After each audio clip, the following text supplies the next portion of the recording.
All set. Board Member Doyle speaking, resuming the Oregon Board of Pharmacy meeting for Friday, April 12th. We now will move into a discussion on board best practices and survey with the Executive Director talks. Thank you, President Doyle. Board members, the Oregon Legislature has mandated members of boards and commissions complete an annual self-evaluation of yourself to review your adherence to recognize good governance practices. The purpose of the self-evaluation is really to assist boards and commissions in developing governance oversight. As you see on the screen there, it tells a little bit about what the best practice is, measures, and how it's impacted. The self-evaluation contains 15 yes or no survey questions about the executive director expectations and feedback, strategic management, strategic policy development, fiscal oversight, and board management. Completion of this survey is mandatory for all board members and is for the 2023 calendar year. The results of the survey are included in Board of Pharmacy's annual performance progress report that is sent to the legislature later this year. The pharmacy survey results will likely be compared to the results of other health regulatory boards, and agency staff has developed a best practices self-assessment guide to assist you in evaluating and responding to the survey. You will receive the survey sent to you in about 2 weeks on the 26th. And we're just asking that you respond and send it back and complete the survey no later than May 10th. The results of the survey will be provided in a mailing for the June 2024 board meeting and will be discussed by the board. This is board best practices KPM number 6. And your materials for this meeting, you received the survey results from the last survey that you completed for fiscal year 22. Two things that you'll see in the survey this year outside of 15 yes or no questions, there will be a few supplemental questions that will not be included in materials sent to the legislature. Those materials is for the board. It will take less than 3 minutes for you to complete it, and it will ask you to self-identify yourself as required by the legislature. This time, if there's any questions, I'll answer any questions you may have. If not, I'll turn it back over to you, President Doyle. The floor is open for any questions. Board Member Hemmons, please. Will it allow you to complete it without entering your name? No. So that means But by the you don't have to do it. you're mandated to do it by the legislature. It also says that it can't be anonymous. You must identify your name on the survey. So when you complete it, it'll have. But they're not seeking honesty. They just want us to check the box that it was done. That's a question that, Board Member Chen, I don't know that that's a question that the board executive director or any of us could ever answer. It's just what the legislator says we have to do. If you truly want people to be honest, they go anonymous.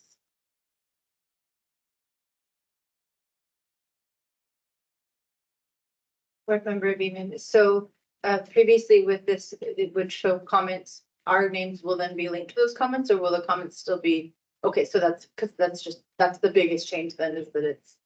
So previously, you would answer it, and then it will have a section for comments.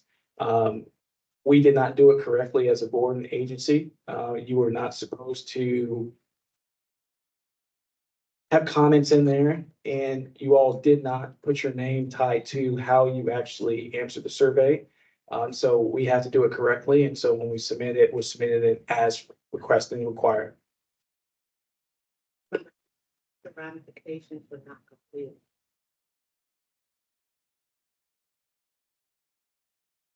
I lose my job. That's always a possibility. It's, I mean, it's, Volunteering here. it's, it being board members and as well as, so we're at the will of the governor. I can't answer exactly what will happen. I haven't been in the state that long and understand the process, but all I know is, what was stated, it's mandatory. You must do it. And they give us the guidelines on providing you what the board members should do.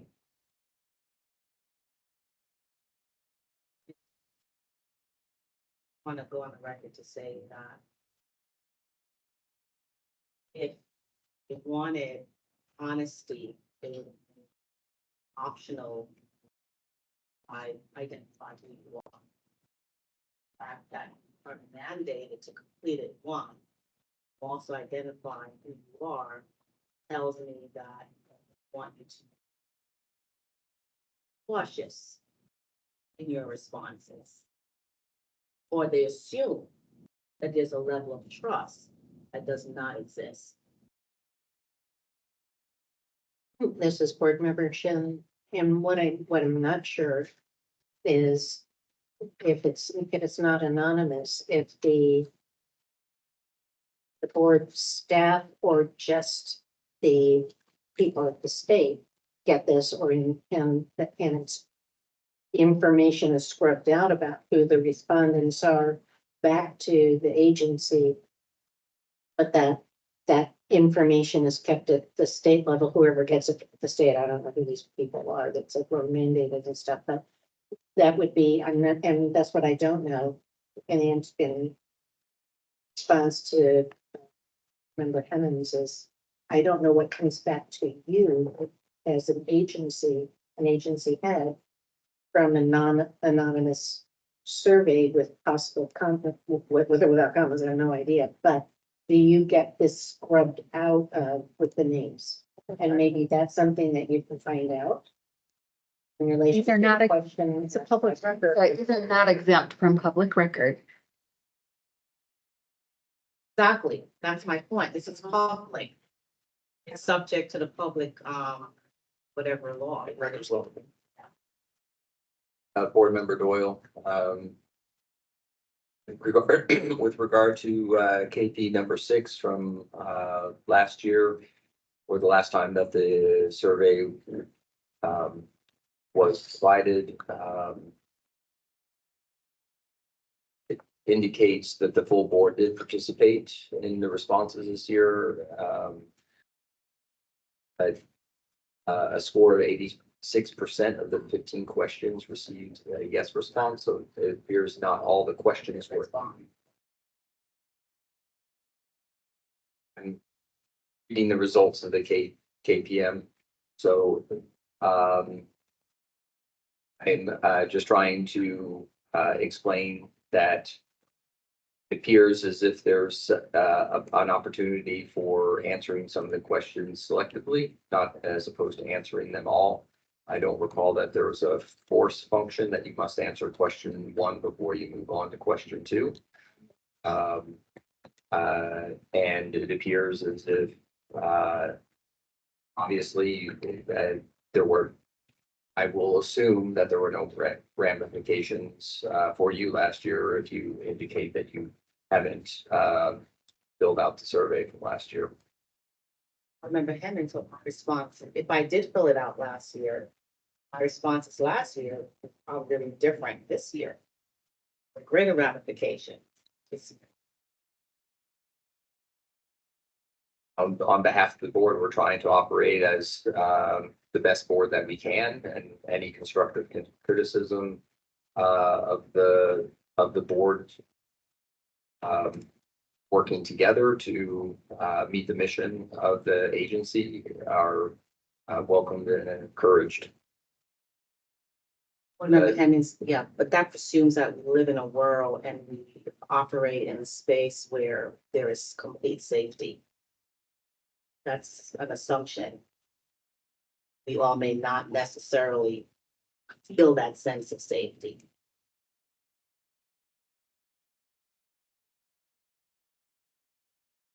other question or the other issue that I wanted to point out, from conversations from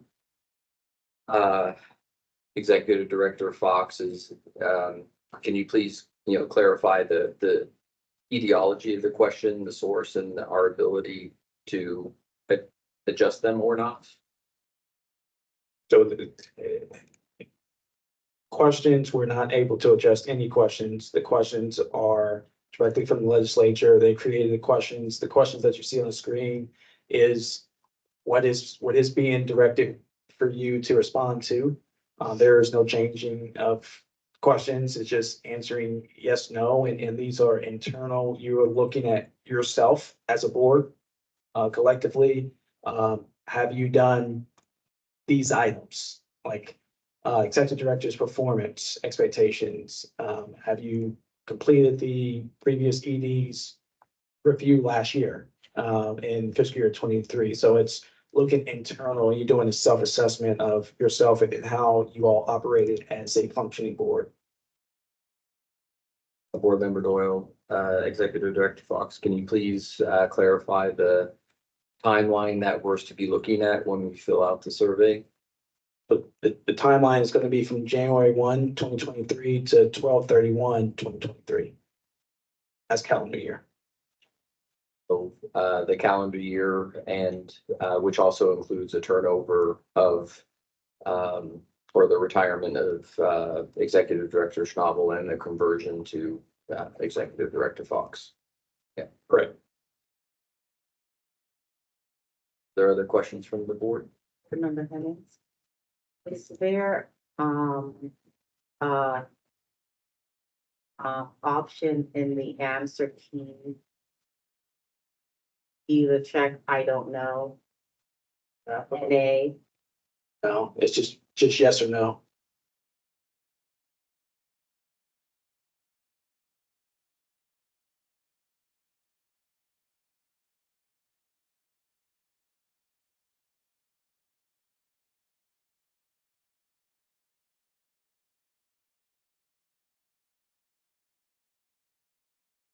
remember Hennings again, who gets this? I know it's public record, subject to public records request. Who gets this? So once you all complete it, it'll come into the agency. We'll get it. We have to package it and send it over to the legislature. Sweet, More likely between staff member Melvin, myself. you actually get to see what everyone's response was, both of you.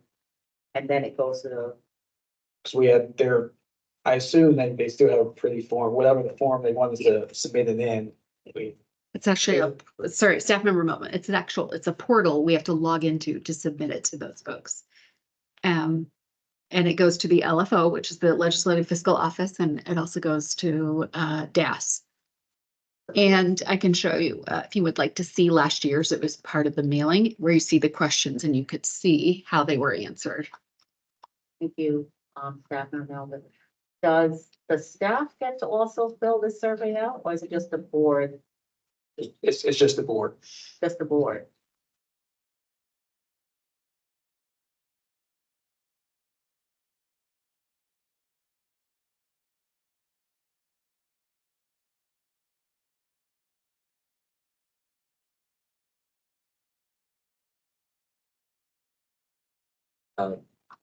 Board Member Doyle.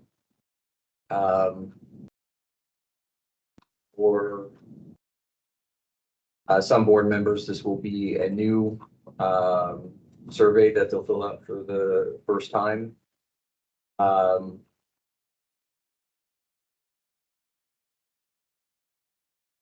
They may not be familiar with what the question is asking. I'm just selecting one that jumps out at me. The board reviews annual performance progress report.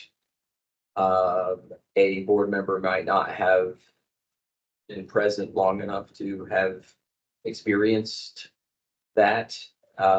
In order for a board member to be able to accurately answer a question, yes or no, can a board member contact your office to inquire about any topic, to receive an explanation of what that is, and so that they can provide accurate data in answering the survey. So what we're gonna do is provide, what we did is each sheet of sort, and what you'll get in the email, from me or staff member Melvin in a couple weeks is that cheat sheet laying out the 15 questions and when you all did whatever they're requesting in the last fiscal year. So we're gonna lay it out in a couple bullets for you so you can see what you did. And I will be able to help you answer the questions. Member Doyle, thank you. I missed that in your, if that was spoken to in your opening statements. I'm pleased to see that there's an opportunity for board members to self-educate about those items. I would imagine if they still have some follow-up questions, they could contact your office for additional details.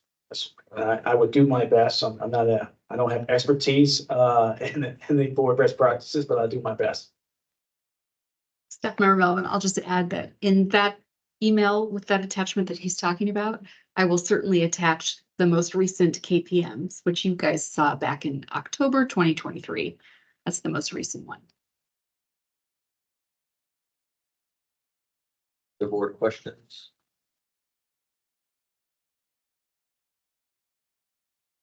So again, the release date for this will be April 26th, due on May 10th. correct. Thank you.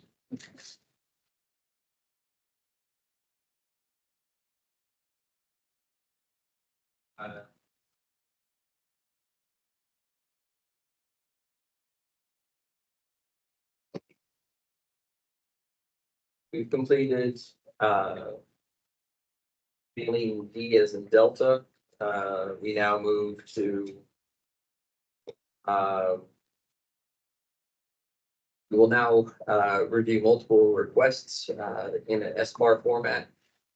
And the first one will be mailing E as in Echo. Staff member Efremov, please. Good afternoon, staff member Efremov. I am stepping in for staff member Hennigan, so I'm going to do my best to try to bridge any questions you might have, but I think she did a really great job teeing this up, so hopefully it won't be too difficult. This is a request for a designated representative of more than one registrant.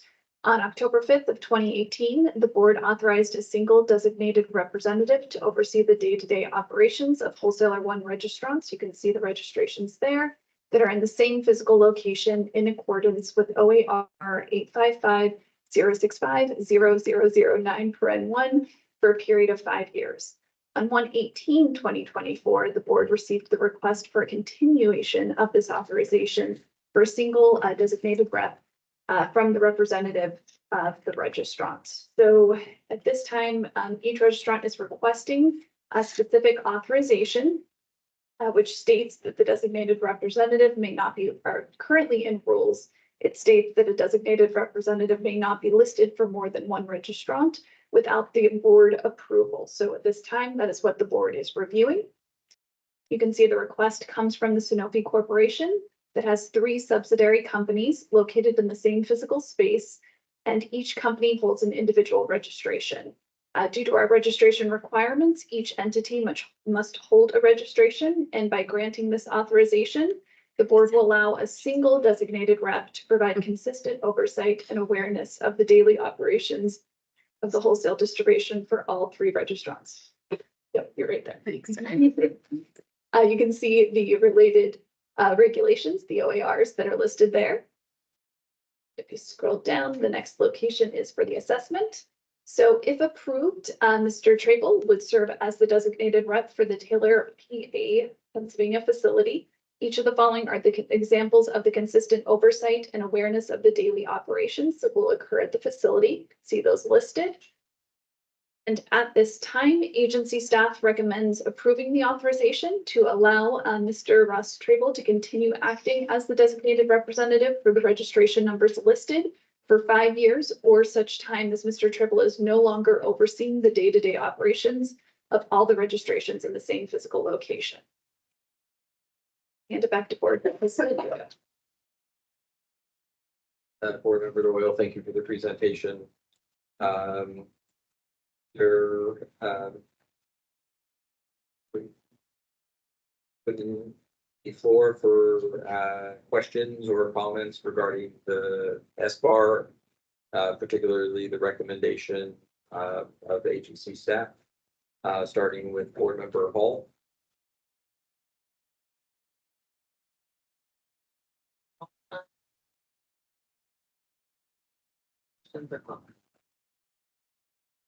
Member Beeman, Remember Beeman, no questions or comments. I'm in favor of approving this. no concerns for myself, Board Member Doyle, Board Member Chin, Board Member Chen, no, concerns in favor approving. Member Joyce, Member Joyce, no issues or concerns. Member Patel, Board Member Patel, no issues.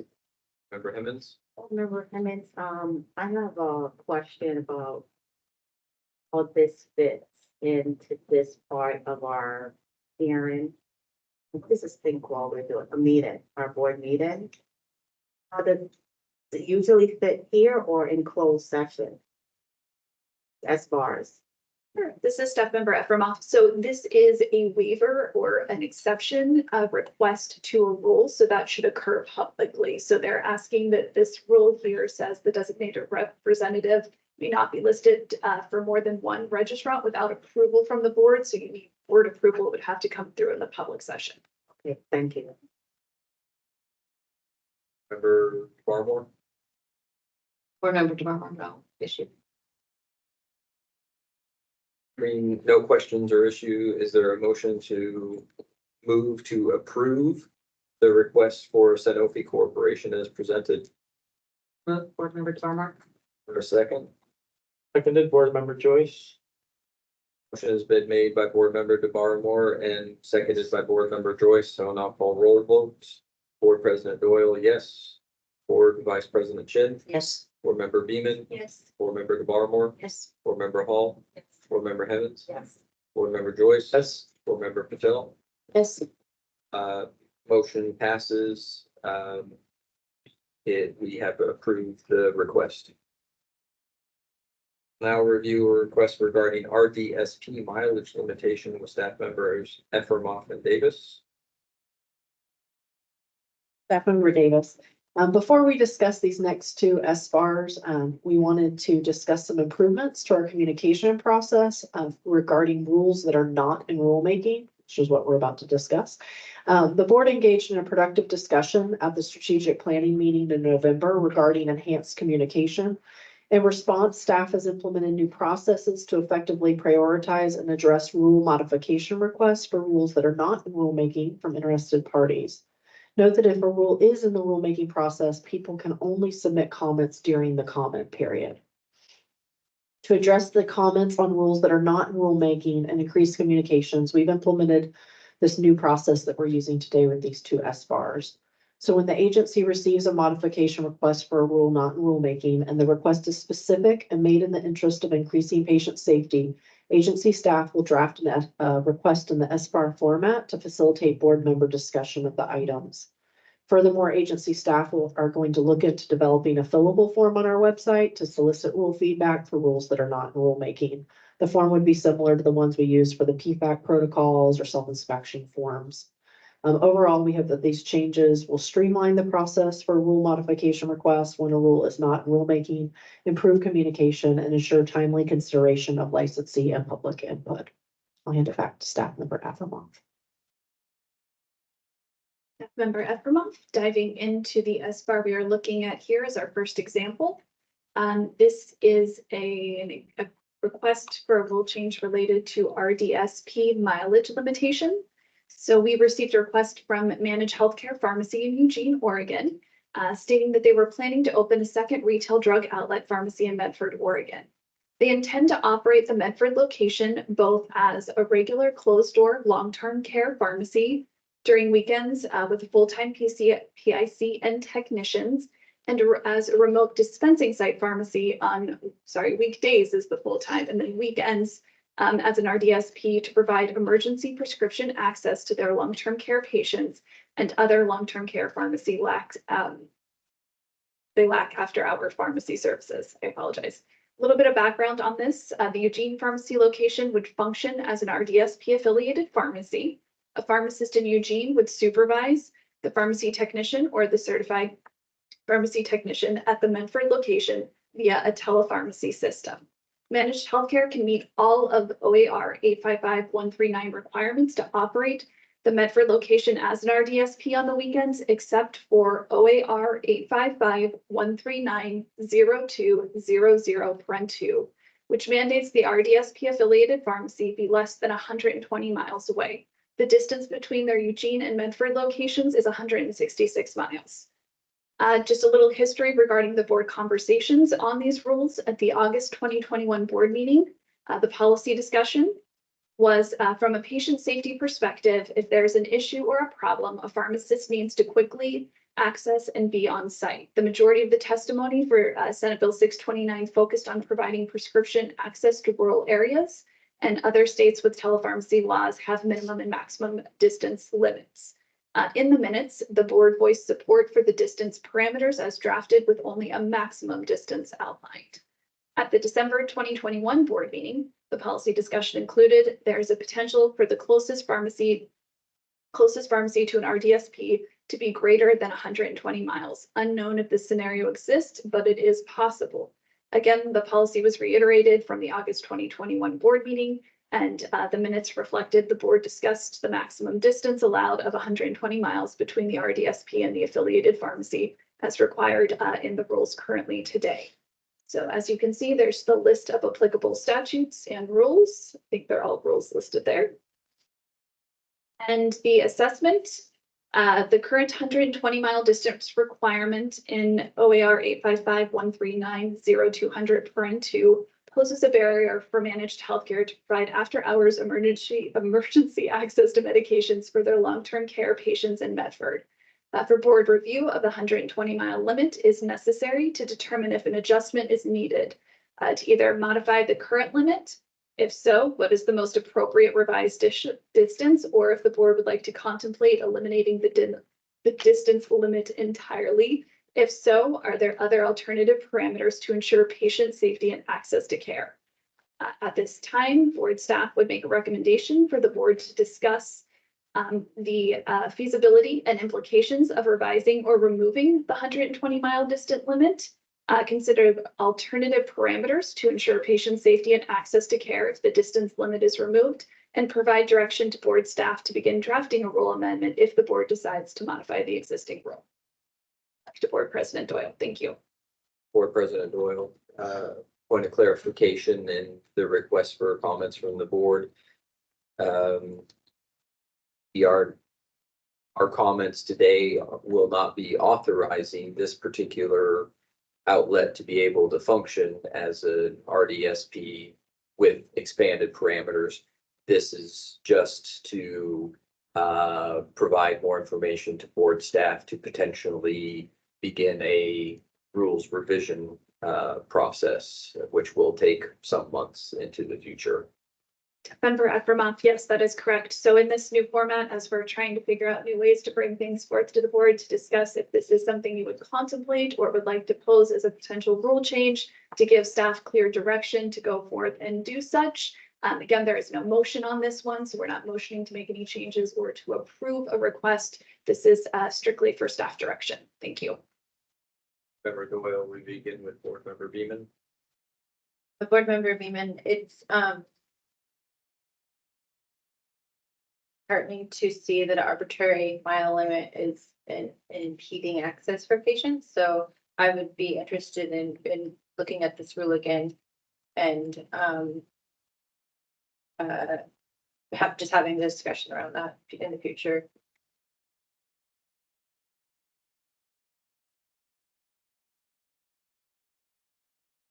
Board Member Doyle, I found that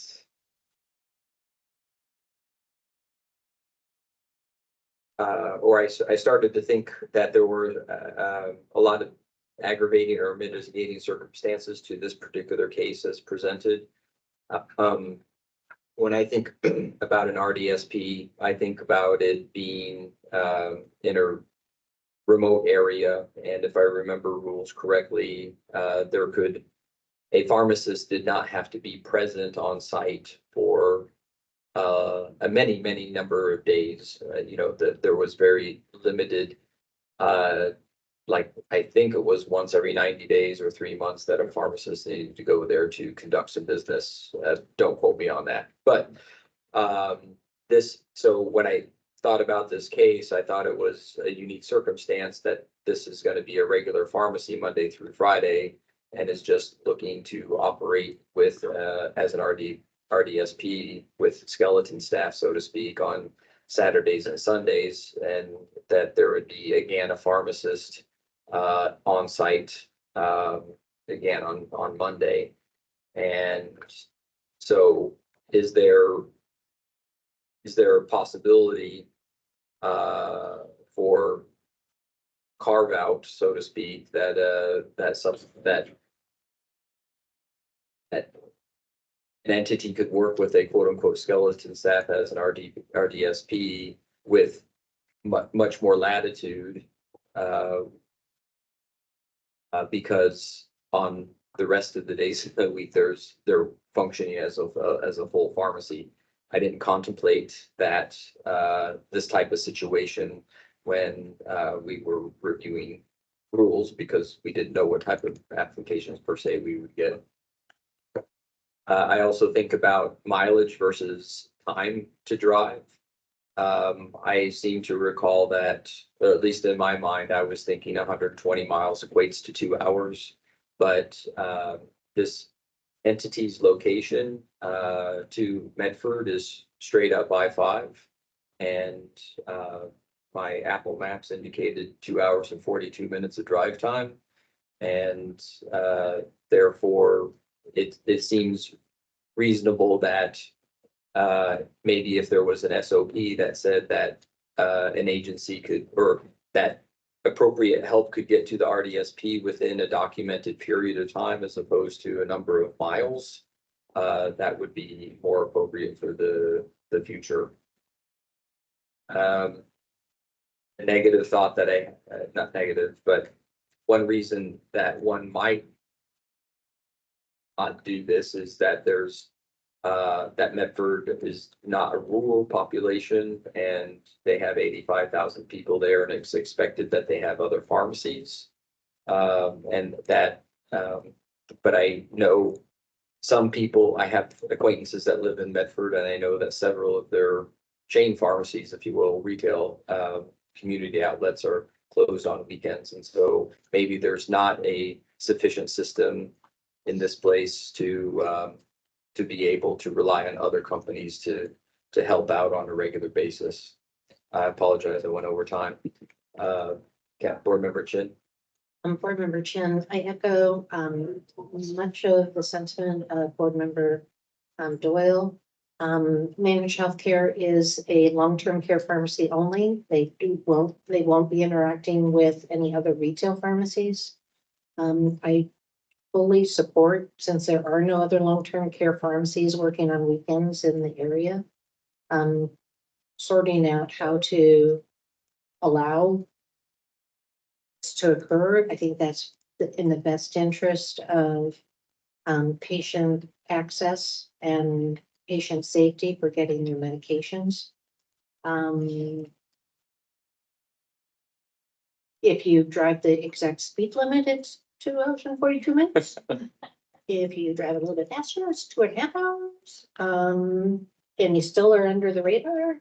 But I would really like to see our rules and look at the circumstances for, I mean, I don't know what the emergency situation is that, that they couldn't just stop what they were doing and allow a pharmacist to drive down there. And the other question they had is, if they're operating Monday through Friday, isn't there a pharmacist in Medford that they could call and say, hey, I know you're off, but, I mean, that was interesting, no, Pharmacists drive a long ways to work shifts, okay, but okay, yeah. So anyway, I'm in support of figuring out a way to make this happen and not having it take months and months and months if there really is a need for long-term care of people that get their medications on the weekends. All done. Member Joyce? Board Member Joyce, yeah, I do recall the conversation around distance, back in 2021 when we were talking about this. And, we talked about patient safety. You know, I think of time as well, 120 miles, typically that's 2 hours. And, Board Member Beeman's Ferrari, it's an hour. But, yeah, I mean, this needs to be revisited, maybe lifting any kind of distance, limitations, maybe. I do think of it more as time, within a certain amount of time, to be able to respond as opposed to distance. Because there are some highways like I-5 and 84 that might be, more accessible Or if this is board member Jim, or less on 84 during rush hour, yeah. in which time, distance and time are way different. Right, it's worth revisiting, or we could do a, special requests. If it's beyond 120 miles, just have them, present to us, an exception. But, anything to expand patient access, anything to promote more RDSPs in operation, I'm for that. So if it means lifting the 120-mile distance and just limiting that completely, maybe. That's all I have. Member Patel? For Member Patel, I would definitely would like to revisit this RDSP rules, that package, because I know there is a couple more rules. I think it can it's creating barrier to having more RDSP in the Oregon. So I would definitely in support of revisiting this RDSP rules.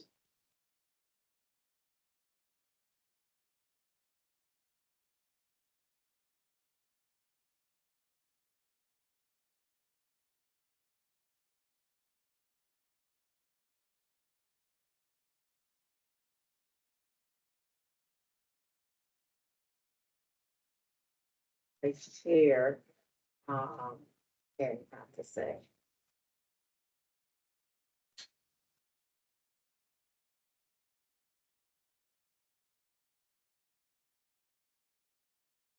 Member DeBarmore? Board Member DeBarmore. And we're here is because we don't have waiver language anymore, right? Staff member Efremov, not in that section of that rule, correct? We've been systematically removing it as we've touched rule sections. Staff member Efremov, yes, for a myriad of reasons related to fairness and ensuring. So, yeah. Okay. It is troublesome, but it would require waiting multiple months to go through the rule review process. So if there was an alternative that we were allowed to provide, in the short term or whatever it is until this can be revisited. I am a staunch advocate of technicians and having a lot of ability to self-regulate, appropriate oversight. And the oversight we have said is and other technology. So distance is arbitrary. So high technician power. The distance that technicians open pharmacies. You've said no every time, sir. Member Hall? Member Hall, would just remove the distance. We can't hear you, Jennifer, sorry. Member Hall, I would support removing the distance limitations and, what else was in the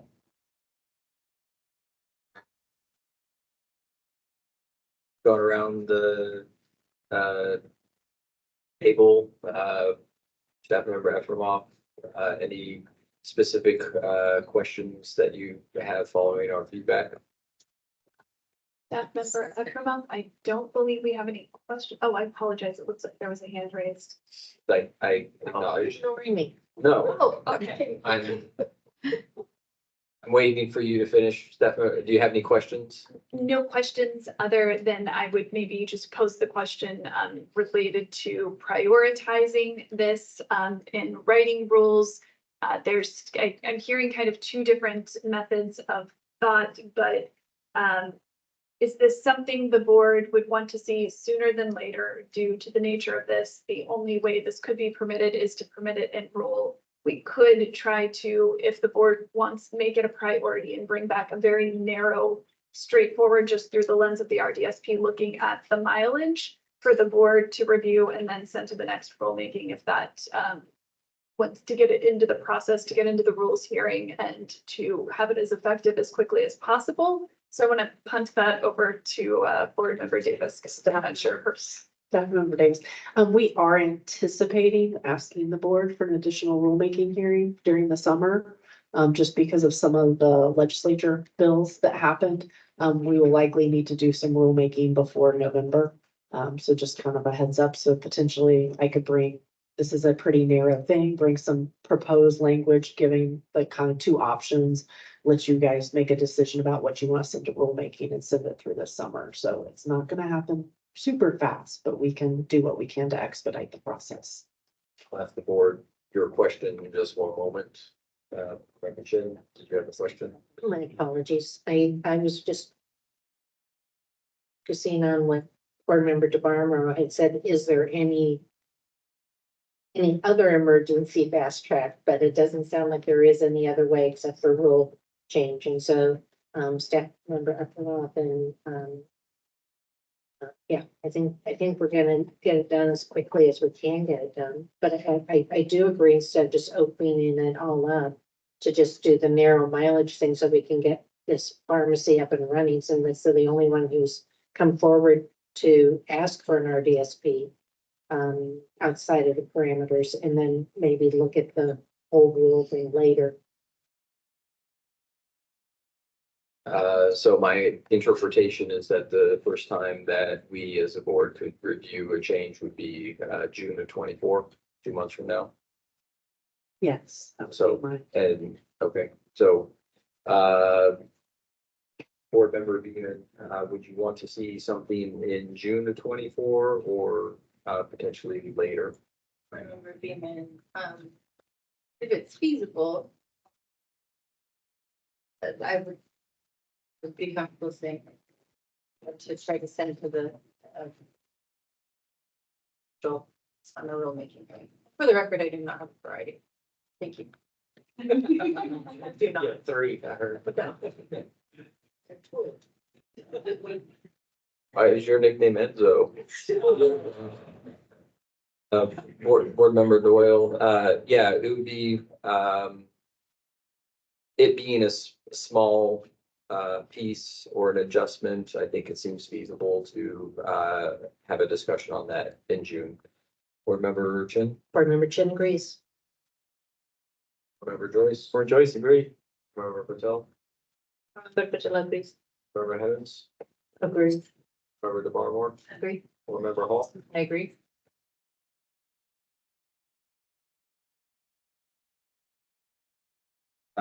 We now move to our third and last SBAR. We're reviewing a request regarding a veterinary pharmacy CPE with staff member Davis. Similar to the last one, we received an email, written to the board requesting a change in rule. This is mailing G. Currently, there is limited access to continuing pharmacy education that's relevant to veterinary pharmacy for license renewals of those that work in that field. Existing options for veterinary pharmacy focused CPE are offered by national memberships with the Society of Veterinary Hospital Pharmacists and the American College of Veterinary Pharmacists. The two organizations offer minimal credit hours and require in-person attendance at like their seminars, which limits accessibility, obviously costs to travel, things like that. Brian Bowers, who's a licensed pharmacist at the Oregon State University veterinary teaching hospital, requests the ability to use continuing veterinary medical education credits that are approved for veterinarians and veterinary technicians towards the pharmacy license renewal requirements. Veterinary pharmacy, as you know, is a specialized field requiring specific knowledge and skills. Our current requirements in OAR 855-135 mandate pharmacy licensees working in veterinary settings to complete potentially non-applicable CE. It's about humans for the most part.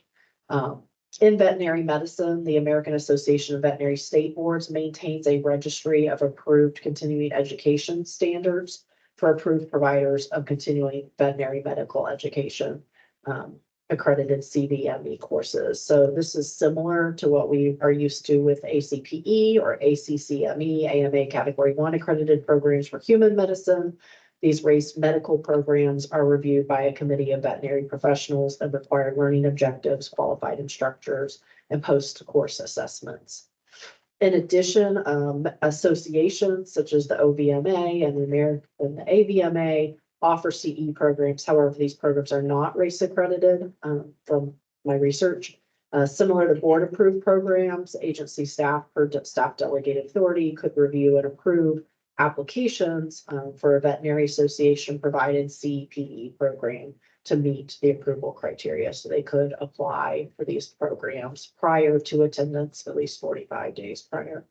In 2021, as you know, the board adopted new CPE rules in OAR 855-135, which permits a pharmacist and a technician to earn up to a certain number of credit hours for their renewal from ACCME. So the request today is related to authorizing the race accredited programs to also be able to be used in similar way to the ACCME programs. We have the applicable like links, the rules. So we would have to update like the definition of what an accredited program is to include race programs, and board approved programs stay, but just kind of letting you know that that is another pathway. So the current CPE requirements fail to address the specific educational needs of pharmacy licensees who work in veterinary practice. This creates a knowledge gap and hinders their ability to provide optimal pharmacy care to veterinary patients. So we'd like the board to discuss if adding race approved medical programs to the definition of accredited program is in the best interest of public health and safety, specifically our veterinary health and safety. Also to discuss if it's okay for agency staff via the staff delegated authority to approve these veterinary association based continuing programs as board approved programs. And if desired, you can provide direction to begin the process of drafting a rule amendment and or updating the staff delegated authority as necessary. Back to you, Board President Doyle, for discussion. Board Member Doyle, my turn to go first. I support adding race as or to the definition of an accredited program. My rereading of the rules had indicated that medical education providers or AA and CME, that there was a limit of 10 hours. I grappled with whether or not that a similar limitation should be tied to pharmacist working only with animal patients. But I came to the conclusion that we don't know what domain that any pharmacists necessarily work in. You know, I haven't practiced for a couple of years, but have taught legal and regulatory affairs. But I'm still, as I have a license to practice, I would still be able to work in an area that had patient care and treating humans. And it seems reasonable that I would need to keep up on a component of therapeutics.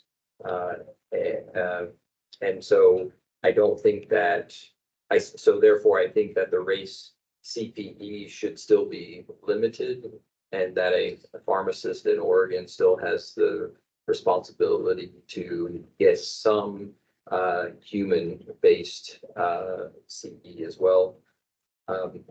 So that 10 hours limitation would also apply.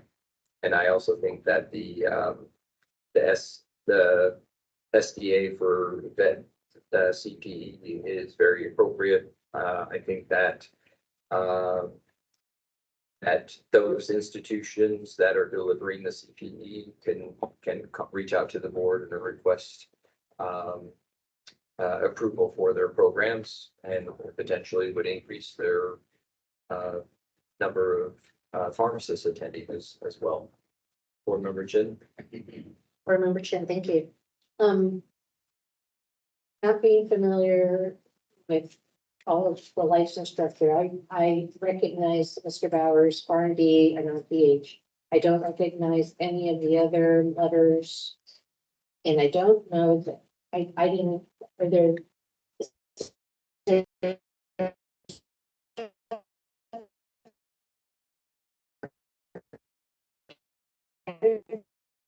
for all Farm D and for pages, just Farm Ds and pages when they get licensed. That pharmacist status, we don't distinguish between pharmacist and what area of pharmacy they practice. Right, well, A pharmacist is a pharmacist. We don't distinguish and by your licensure for what area you practice in. okay. We're all RPHs, Okay. we either have a Farm D or a B farm. Yeah, I support the individuals who are practicing in vet pharmacy, having more education in their field. But if the Farm D who primarily does vet can also say, well, I'm tired of dogs and cats, I want to go do people now, they would have had that kept up on their people stuff. I would have, and that's what you're alluding to, that you want to do 10 hours of people. Board Member Doyle, I think that there's an obligation, where we have it in our rules or we indicate that pharmacists should be knowledgeable of their own limitations. I think what. Knowledge, skills, and abilities is what we call it, yeah. And so there's a moral obligation to be practicing in the areas that you are competent in.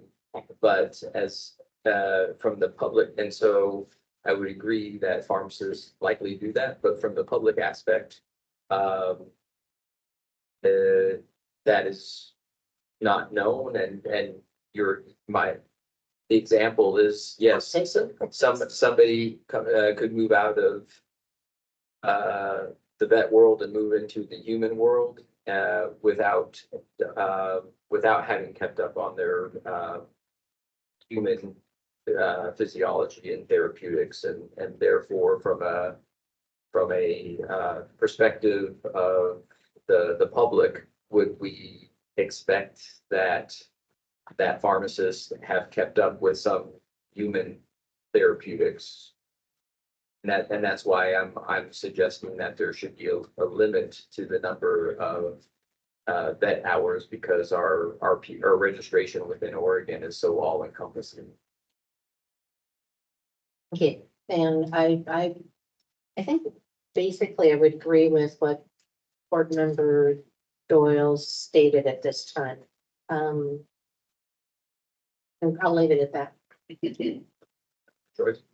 Yeah, board member Joyce, I'm agreeing with board member Doyle. Just one point of clarification before we get too far. You've been talking about pharmacists a lot. I just want to make sure that, are you also including technicians to be able to get up to 6 Yes, ma'am. hours? Okay, because that hasn't been said, and I wanted to make sure that we were splitting that. Pharmacists and technicians from my perspective. Agree. Board member Joyce, sorry. yeah, this is board member Joyce. Yeah, this is a reasonable request. For, to be able to use race. For 10 of the 30 hours and for technicians, 6 of the 20 hours. Maximum, so it's reasonable to me.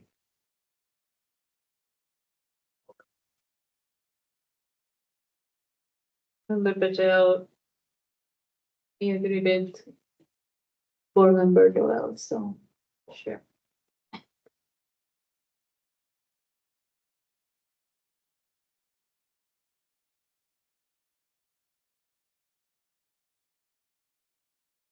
Member Hennings, I'm trying to understand why we would. I get that a pharmacist is a pharmacist, right? And because your specialty is veterinary medicine, doesn't preclude you from working with humans. But at the same time, I think that more opportunities that they have to actually get CEUs, whatever you guys call it, within the area in which they specialize, should be granted.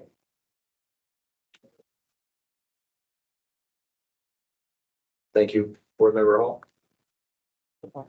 I'll go first. Oh, sorry. Remember the farmer. Thank you. I absolutely see both sides. But I agree, you should. But you can get as many CEs as you want. Doesn't apply to, to your renewals. But definitely the request is valid and we should move forward with it. And don't necessarily know that it needs to be or restricted to a certain amount. So I felt the same way about the CME, so. Board member Hall. Well, I agree with board member Doyle. I still want them to have to do some in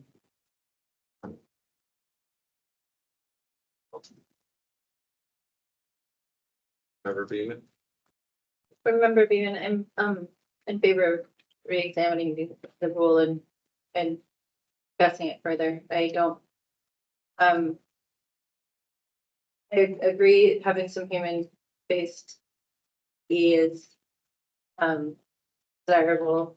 I just think that the 10 hours out of 60 at this point for our renewal cycles is limiting, especially for practitioners, the licensees who want to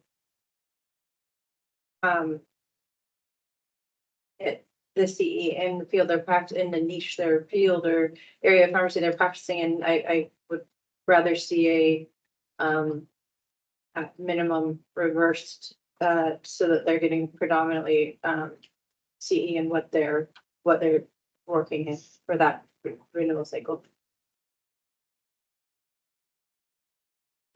Board member Doyle had another question that I forgot to ask before. Right now, purveyors or providers of CE can apply for designation to be a provider for their program. Our CPE rules indicate that of the 30 hours per year, 23 hours need to be earned in subjects pertinent to pharmacy, quote unquote. And, so, and animals are patients, and, therefore, my thinking is that there is nothing now from stopping OBMA or another agency to apply for their program to be approved, to get staff delegated authority for being a provider of the program, so long as they're able to demonstrate that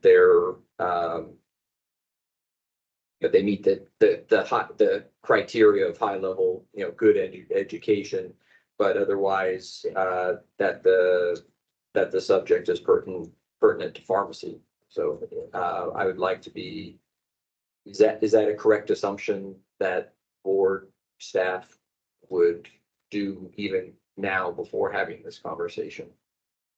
Governor Davis, I've never had an application for a program that's related just to animal veterinary. I think we probably have had programs over the years, right? Because it's also important that human pharmacists who dispense veterinary meds know some basics. And so I know I've attended some courses, CPE courses that were approved either through ACPE or board approved. So yes, I just wanted to make sure that it was clear that the board's direction was that a program that came in that's based on just veterinary pharmacy is something that the board is okay with us approving and going through that process. I also want to clarify that we do accept applications from individuals as long as they're 45 days in advance, like they know they're going to attend a program that maybe isn't race or ACCME or whatever, as long as the ways we've been able to do that, because they do have to give us the learning objectives, the questions, is that the person has to usually reach out to the instructor to get the information. And then sometimes it's the individual licensee that applies,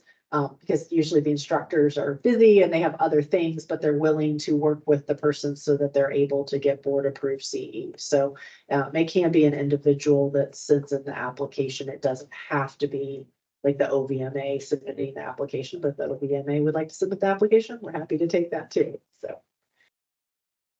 Thanks for the additional clarification. The rules as they read now don't explicitly say that an individual can submit the application.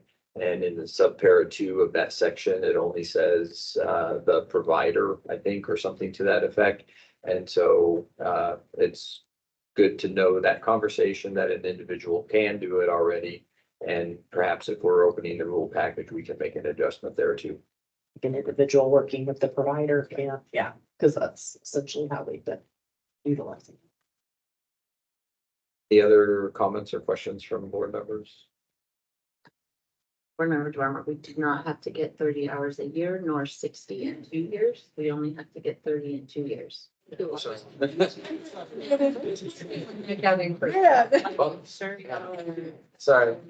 Shannon's giving us a heart attack. We will have a lot of hours.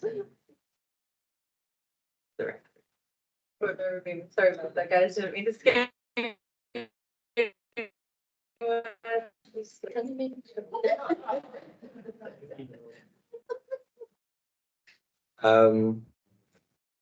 We now enter some business items, and we'll be talking about various issues and activities. The first is review of the board meeting dates and rule making hearing dates. Executive Director Fox comments on that, and as well as conferences and meetings. Here, no. Okay, Come. so this is just a reminder that our upcoming Board of Pharmacy meeting dates for 2024 have been solidified, except for the strategic planning meeting on November 7th. That is still to be determined. And our board meeting dates for 2025 have been previously approved. I think it was at the last meeting. And our next rulemaking hearing date is May 22nd. This is May 28th on where, please? My agenda. Okay. Making hearing, this is May 20. Okay, that would be should be May 22nd, 2024. Board Member Chin, regarding the 2025 board meeting dates. We used to have a placeholder in November for the board strategic plan, and that's no longer there.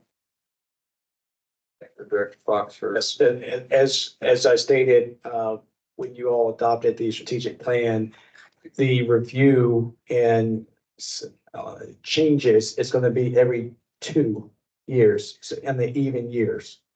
And on the strategic plan, the November for this year, we're going to be looking at what that meeting will look like, because you just adopted the strategic plan and we're going to be trying to commence into that work.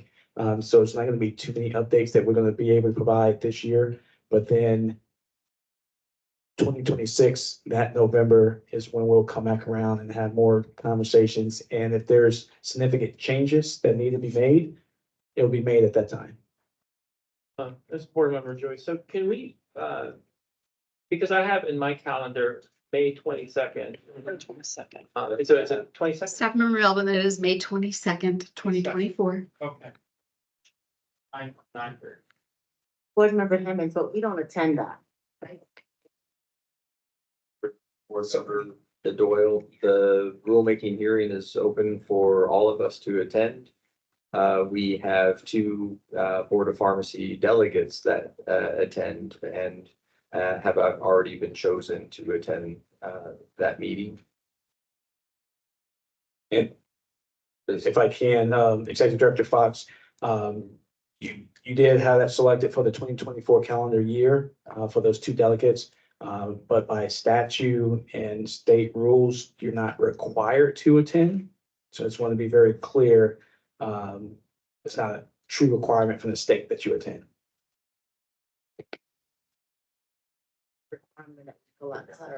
Yes. Don't beat up the messenger.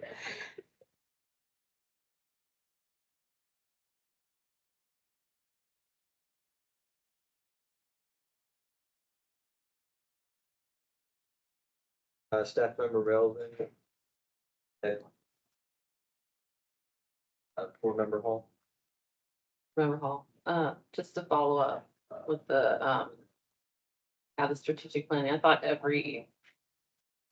was 2 days for the odd year and then 1 day on the even years. So the strategic plan, we changed it when we modified to be able to, as I stated, we're trying to align within the governor's timeline and her expectations on when we need to turn in deliverables to the state, to DAS and the governor's office. So we revamped the formula of trying to keep it in line as well as lining up with the budget process. Because the way we were doing it, we would have missed. So a lot of the items that you all have in there that you adopted, if there are budget implications and resources necessary, we wouldn't miss the timeline. So we tried to line it up where we would be in the process to be able to meet with the governor's office and the CFO and to request those resources. Member Doyle, we will now move to discuss the consent agenda. There were 4 different items labeled consent 1, 2, 3, 4. Which are ratification reports, board meeting summaries, and special board meeting summaries. Is there any discussion on the consent agenda? On my behalf, Board President Doyle, there are none. Board Vice President Chin, do you have any discussion on consent agenda issues? This is Board Member Chen, and the consent agenda issues, no, but I still have a question to Executive Director Fox that can wait until after we finish this issue. Board Member Beaton, Member DeBarmore, Member Hall, Thank you. Member Evans, No, Member Joyce, Say that. Member Patel. I think go ahead.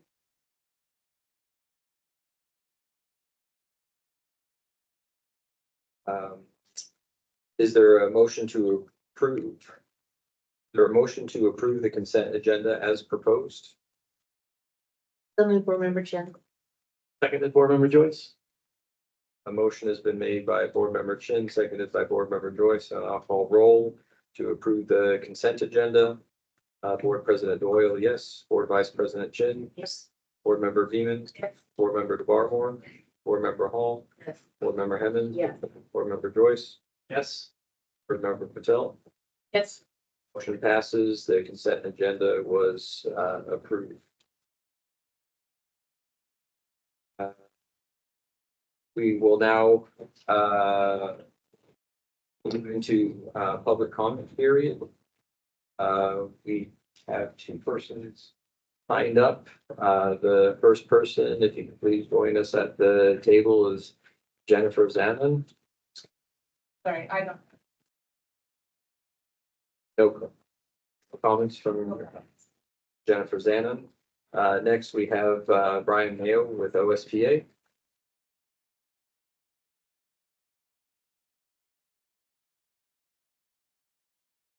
Happy Friday. First of all, thank you for the time today. I appreciate the time and effort that has gone into rewriting compounding rules. However, I have concerns about the scope of the rules and the impact they will have on Oregonians. Cancer patients no longer have easy access to inexpensive magic mouthwash compounds. Parents are not able to quickly access compounds for their children. These are gaps that community pharmacists have filled for decades, but they are no longer able to provide these services. The rules as presented are way too complicated and complex, and it is unclear that they take into account the role community pharmacies have played for decades. OSPA recommends that the board convene a RAC to help advise the board more formally on these rules.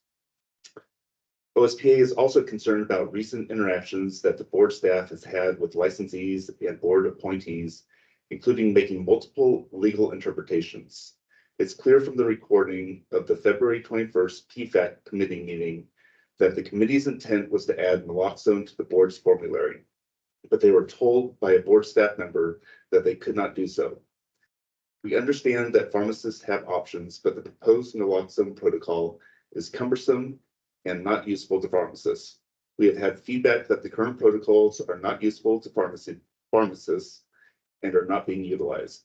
It is the mission of the board to promote and protect public health, safety, and welfare.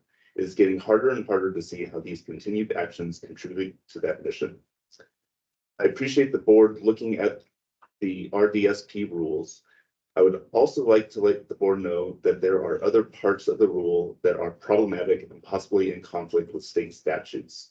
I'm happy to have OSPA send more information to the board regarding the other areas of concern. Thank you. Very much, Mr. Mayo. That concludes comments from persons having signed up to provide public comment.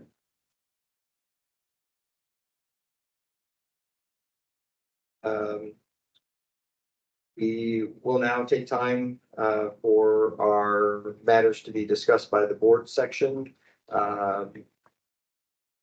Asked earlier this morning, only board member Joyce had indicated that he wanted to provide some more information in this section. Other board members did not. If other board members do at this time, then please indicate. So following board member Joyce, and you'll be given the floor. Board member Joyce. Board member Joyce, so I'd like staff to look at staff delegated authority in regards to refrigerator excursions. For example, I would like to see the board review cases that involve a ±3 degrees and a duration of more than 30 minutes or more, and an occurrence of more than 1 day. So they need that threshold. Otherwise, I would love to propose a staff delegated authority to close with board direction on the ones that don't meet that threshold. Again, it's ±3 degrees, duration of more than 30 minutes for more than 1 day. Otherwise, close with board direction. Or if they've had any kind of corrective action, we need to look at that as well.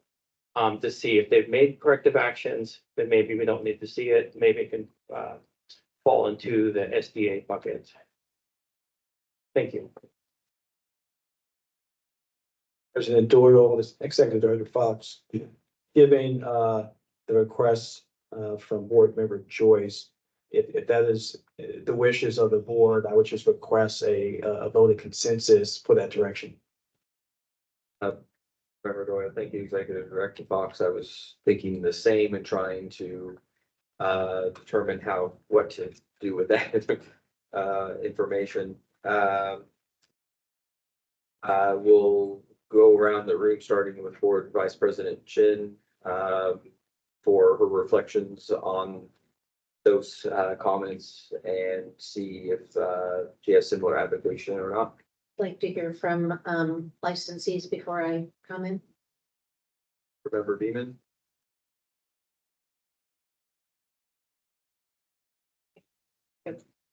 We're going in what direction? Sorry, I wasn't ready. We're going in the matters to be discussed by the board, which is our voting procedure. Sorry. Sorry Going about on the fly here.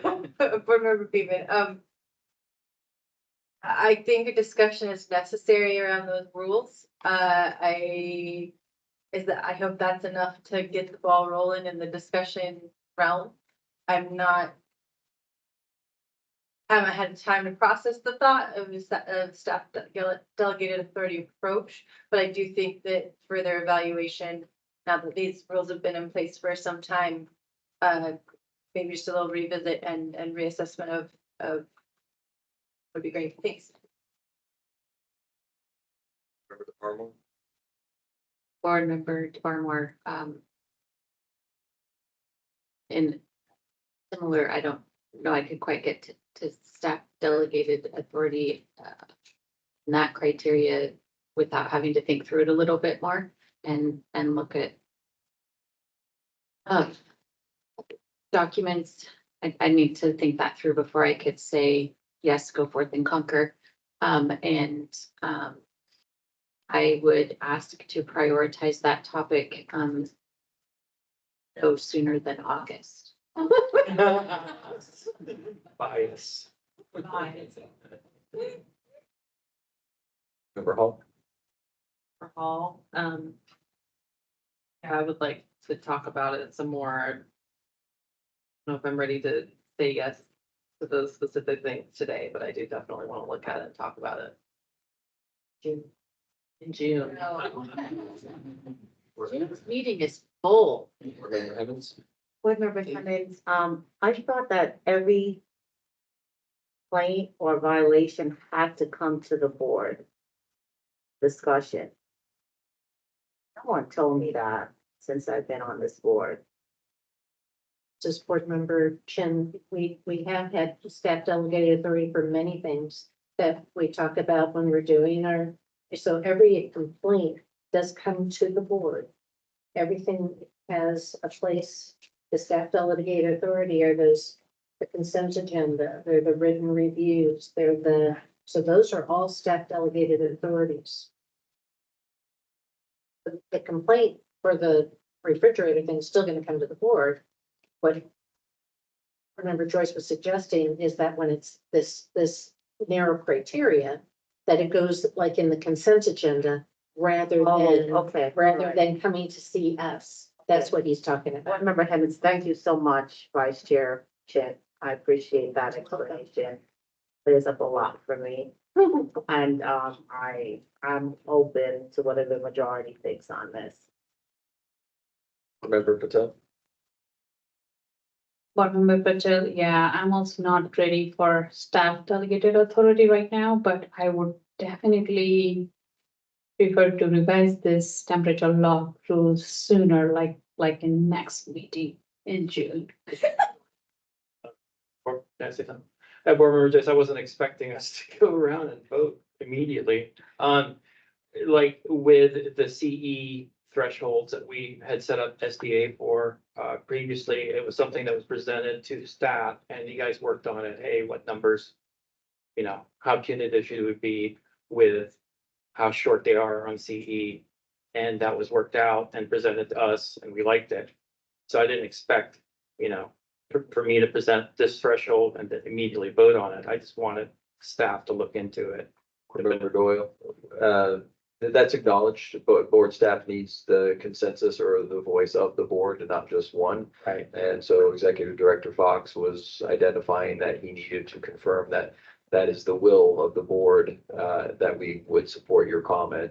It sounds as if, the board is not ready to be that specific. I wasn't But expecting. yeah, but that it will be a piece of information that will be reviewed as we continue to potentially revise the, that section of rule.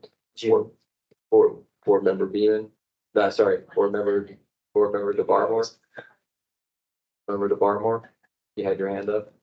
No, I was just making sure he knew it was a process to make sure we were all on board with that. Member Chin? Member Chen would like to just request with understand that we revised our strategic plan and that but we just finished it. So this year is the year, since it's an even year, that we're going to look at what we just did, right? But next year, we're not going to do anything. I would like to propose that we at least have an update at a board meeting.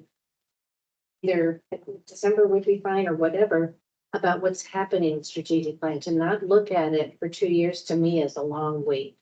And not know what's happening with it is a long wait. So not necessarily having a whole board meeting about it, but some kind of a bullet point, this is where we're at, this is blah, blah, blah. Sense to me. Executive Director Fox, as my comments, when we went over it, so in June of each calendar year, the board will receive updates in between the 2 years. So the 2 years is only for, if we're talking about a total scratching of sections and revising or adding. If we're going into the operation room, do that every 2 years. But updates will be at least by June of every year. And it may be more, but I can only commit with resources and workload and expectations that the agency has right now. I can't commit to more than that. It's fun. I just wanted to, I appreciate having something coming to us so that we can, yeah, anyway, thank you. The board members have matters to be discussed by the board. And if none, then I'll turn it over to Executive Director Fox. Thank you, President Doyle. I have several updates. I got 26 pages. Please bear with me. It's going to take me a while to get through. Got some exciting things in here, but first, I want to address one issue and have clarify a couple other items from this week and statements made. One, I have an obligation. I know we had a conversation earlier, and it was stated that a staff member behaved unprofessionally and committed unprofessional conduct, and how staff prepared and presented rules. It is staff's role and obligation to write rules from advice or suggestions made that may or may not be included in the final recommendations to this board. Staff, as directed by the board, will use a work group or RAC. And I spoke with AEG Hunt, and we will, because AEG Hunt will not be with us in June, we're going to look to try to bring that conversation to this board in August around the RAC and work group, the differences between those, and then also we're going to have a conversation and advice about the rulemaking process. So we're all on the same page. And that will also bode well because we'll have 3 new members on this board as well at that time. So staff's responsibility is to draft the rules and information with the lens of patient safety. Staff does not and would not retaliate against other subject matter experts or anyone for that matter that raises issues and concerns.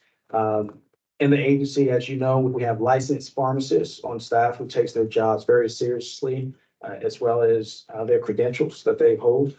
And I would just request that board members or experts, members of the community, if you have issues that you want to raise, bring those directly to me, preferably not in a public setting, because any serious allegations that are stated there personnel matters, and we need to address those as appropriate. And there were allegations, serious allegations that was shared and inferred earlier, and those are personnel matters. I like to handle those as serious as they are. And I want to just say for the record, as your executive director, I do not tolerate discrimination, nor does the state. We have agency policies, state policy, DAS policies that we adhere to. For any discrimination or lack of professional workplace conduct, period, will not be tolerated in an agency.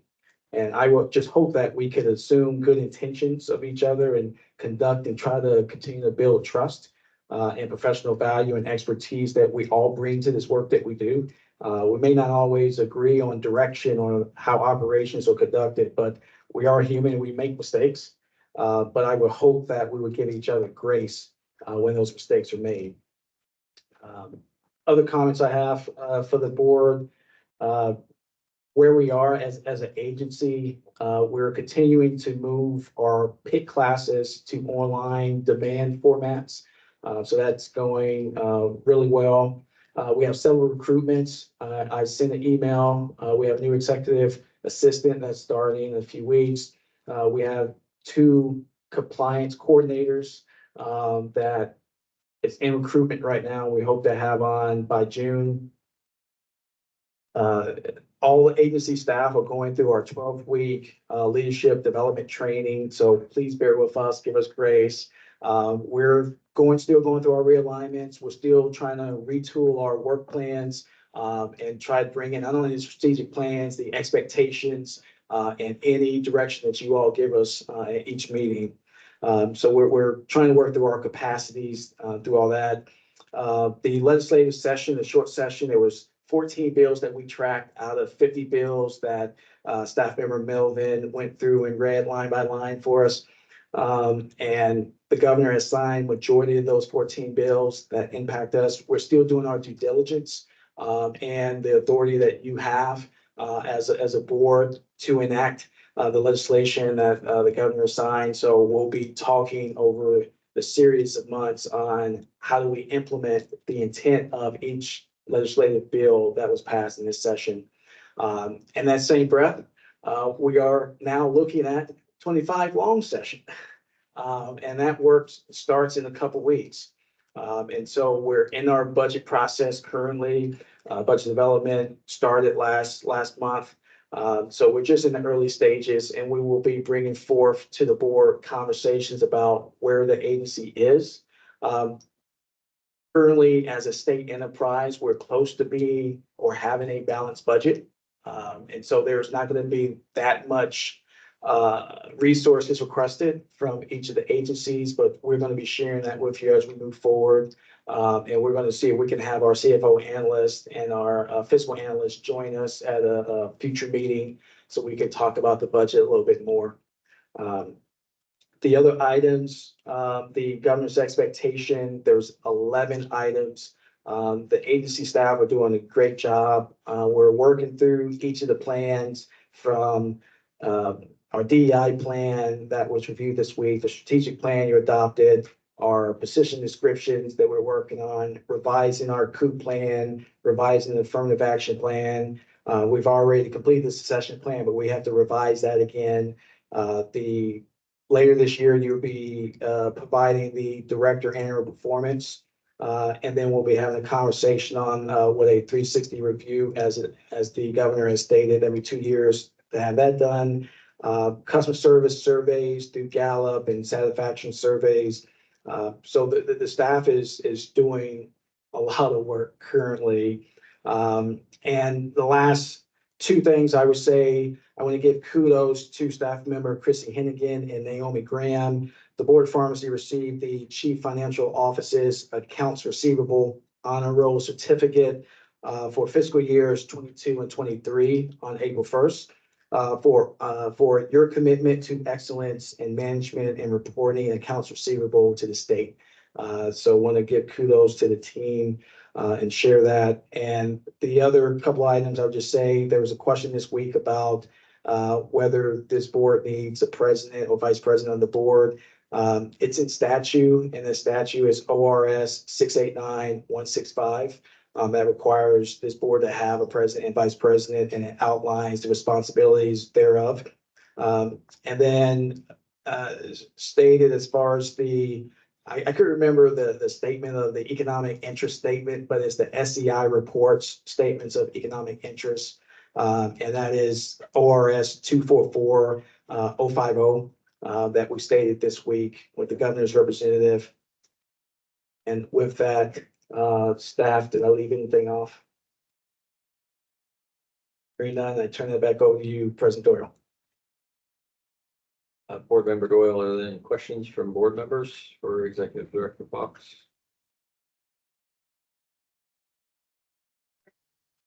Is it possible to clarify the survey?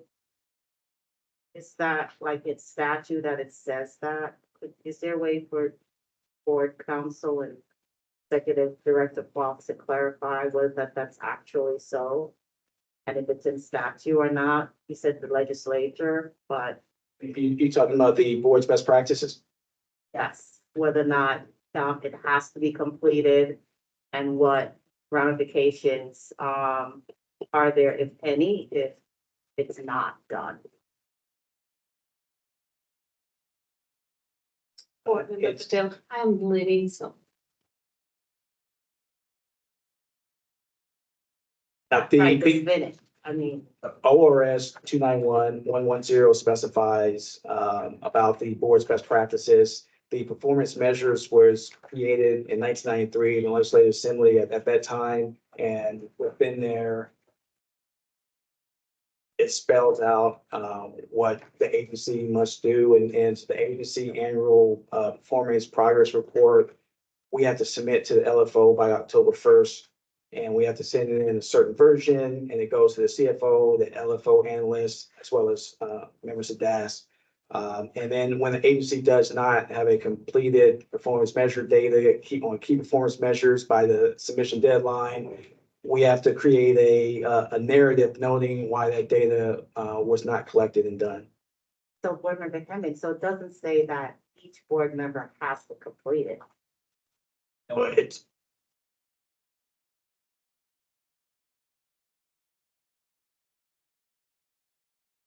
It does say mandatory. I have to.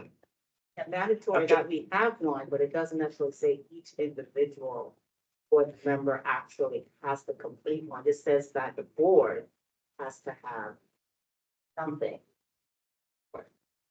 You have 9 board members, but you have 5 people who completed. You've met the requirements based on what you have written there. I would need to look into it. I see where you're going. I see where you're going. Okay, thank you.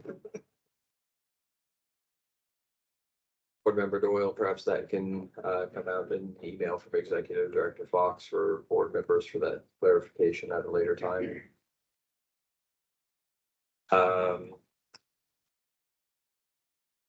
There were two rules that we did not get to on compounding. It's my understanding that we need to break down at 4:45 or earlier, no, 4:30. Okay. And also currently it is 4:23. I didn't want to interrupt Executive Director Fox, but for the record, let it be known that Board Member Priyal Patel left the meeting at 4:20.